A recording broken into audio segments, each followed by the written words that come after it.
So I have both the first generation nanospikes and I have the second generation. The reason I ended up buying the second generation isn't because there was anything wrong with the first one. It was because I accidentally left them at a car dealership and it's kind of far from where I live. So instead of driving back to pick them up, I went ahead and just ordered the second generation. So they come in the little box here. They get a nice picture on the front. These are a size medium. It says on the box that the medium can fit up to a women's size 11. I wear a 10. Sometimes I wear a 9.5. Honestly, I think a 10 is the biggest that these could fit on. This is what it looks like on my shoe, and it's pretty tight right now. Like, I'm not sure I could get this on an 11 or even a 10.5. So anything bigger than a women's 10, you're going to need to get a large, not the medium. So there's not a lot of differences between the second generation and the first, but the differences it has are very big. So starting off with the bottom, this one has these nice little lines here. These are excellent traction on the snow. That was one of the big issues I had with the first generation, was these bottoms were just flat panels, so they would slide really, really bad on snow. Like, I had to either stick to just straight up ice or bare ground, which if you've ever used spikes on bare ground, it feels awful. Another great change is the inside. So these dots, they grip the bottom of the shoe so well, whereas the other ones, they weren't necessarily like slipping on my shoe, but I just didn't feel like they were as secure. So I really like that these dots are on here. It kind of sticks into the cushion of the shoe so well.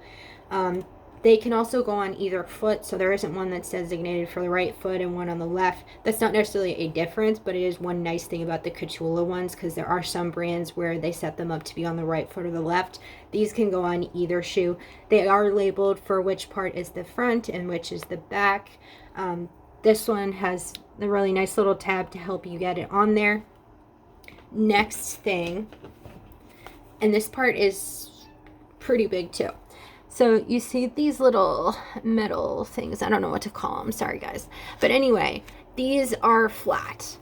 Whereas the previous generation, they had rings and they were like squares. And they also had rings on the side here, whereas these are nice and flat. Same thing with the back. They had rings on here, and what would happen is, because the rings were kind of square, if they rotated too much, the corner of the ring would dig into your foot. So you always had to be mindful putting them on that the rings didn't rotate. And I could never get a perfectly comfortable fit up here where my toes were in those. I got used to the rings, but they were just super annoying. So this is a massive improvement, is just using these little flat metal things.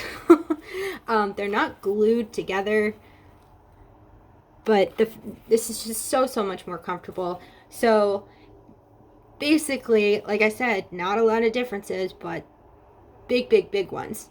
Better traction on the snow. These dots on the inside, make sure that they stay secure with your shoe and don't slide off. Getting rid of the rings, much more comfortable. And just overall a much better performance. Like, these are definitely much better than the first generation. Now, if you have the first generation, I don't think you need to run out and buy the second ones. I think the first work pretty well, but if you don't have either one, the second generation is definitely worth more money.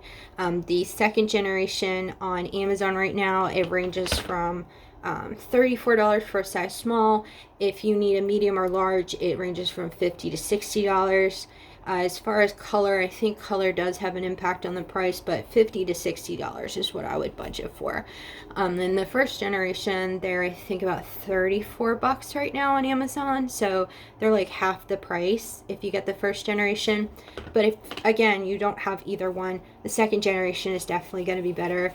I've used these a lot more frequently than I expected to. The spikes are still in great condition, and I actually keep them in the bag because the bag works really well.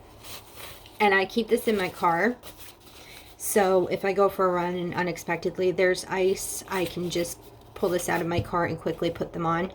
They are pretty hard to get on the shoe. That is one thing about KHATOOLA, is they're very hard to get on the shoe. Like, when they say that they're nice and secure, like, they mean it. But once it's on the shoe, I feel so much safer with these.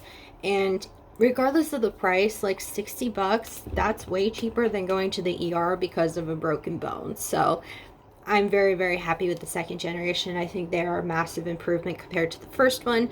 I think it is worth the money, and hopefully this helped you make a decision as to whether or not you want to get them.